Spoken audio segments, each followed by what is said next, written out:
Shabbat Shalom.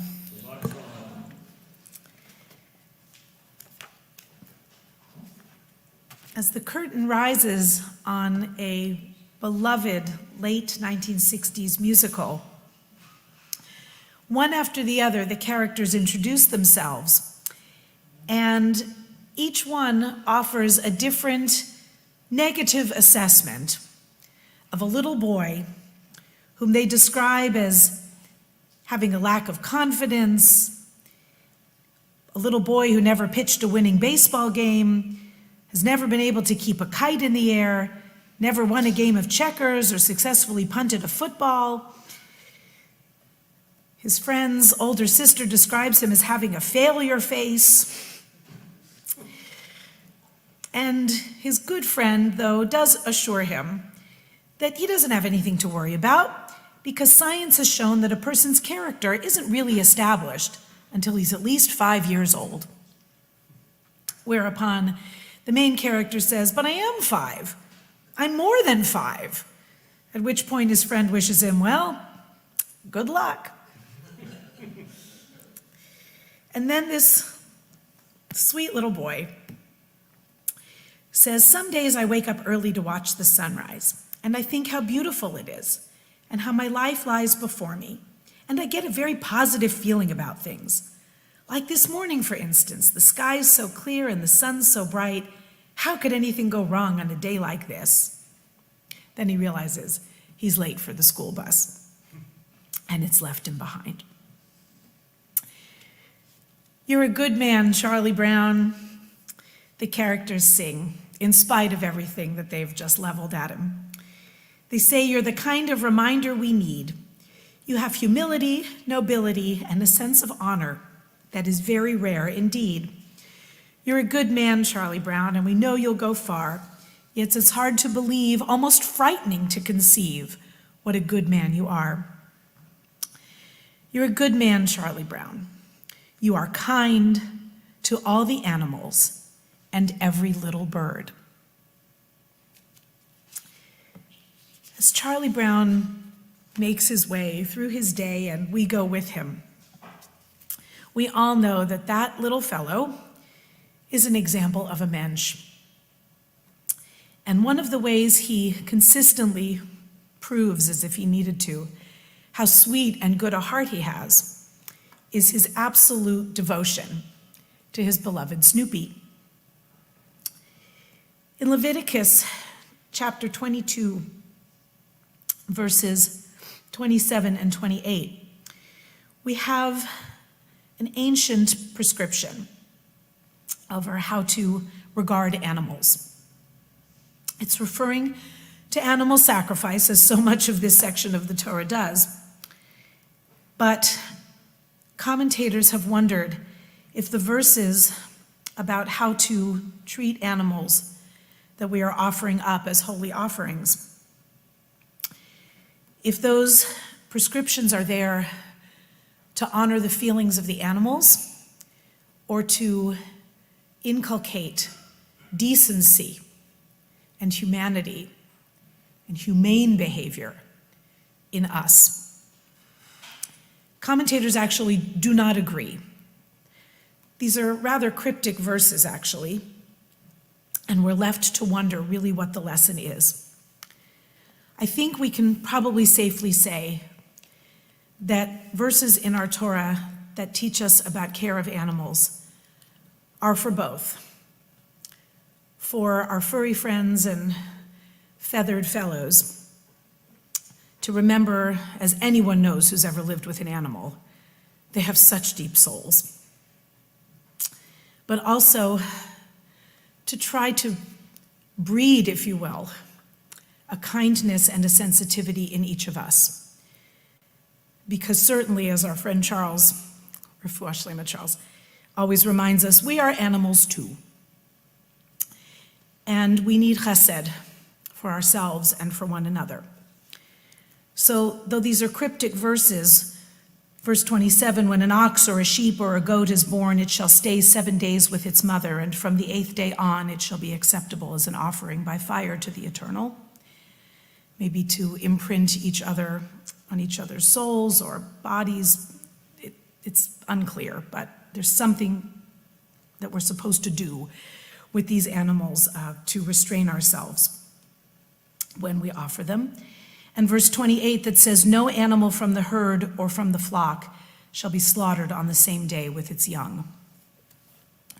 So we read between the lines a lot in these teachings about animals.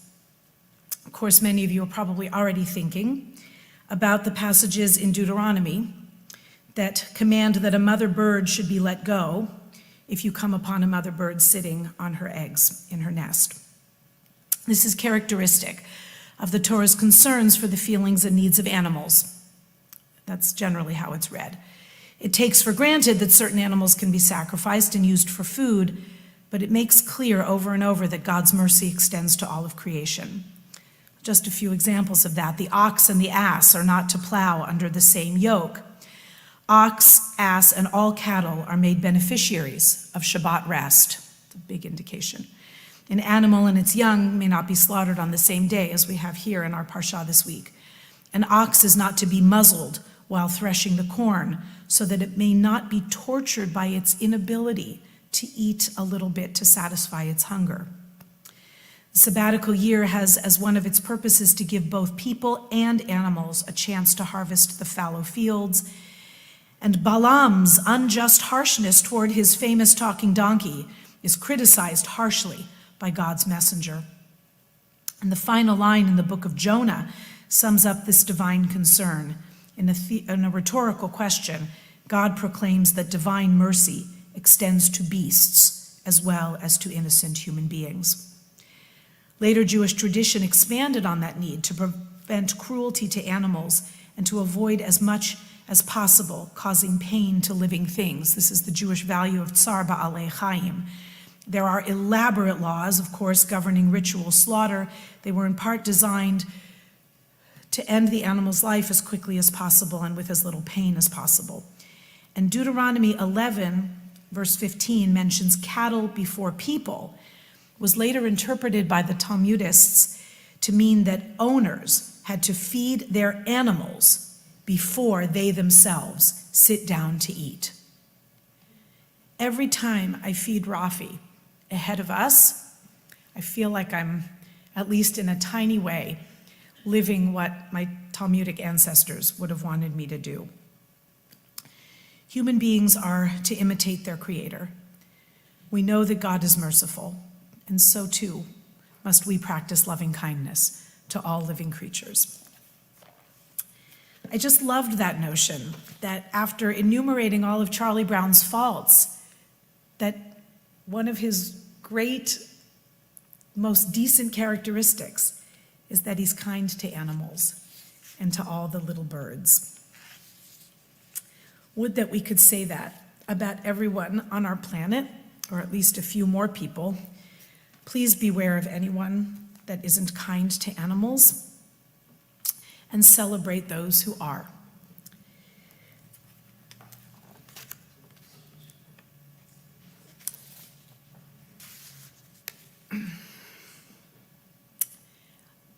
I've been very privileged to know some very beautiful people, and one of them left the world this week, but will never leave our hearts. When I met my in-laws, my mother-in-law had an aviary in a spare bathroom where she was rehabilitating wounded and injured birds.